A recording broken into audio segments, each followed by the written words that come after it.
Hey guys, how's it going? So in this video we'll be installing the Oranchelo icon theme.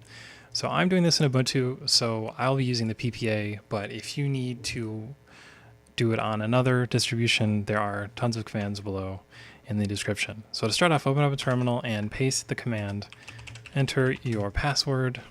This is going to go through, it'll say, hey, this is the PPA, and it'll refresh. And after that, we can go ahead and install the icon theme.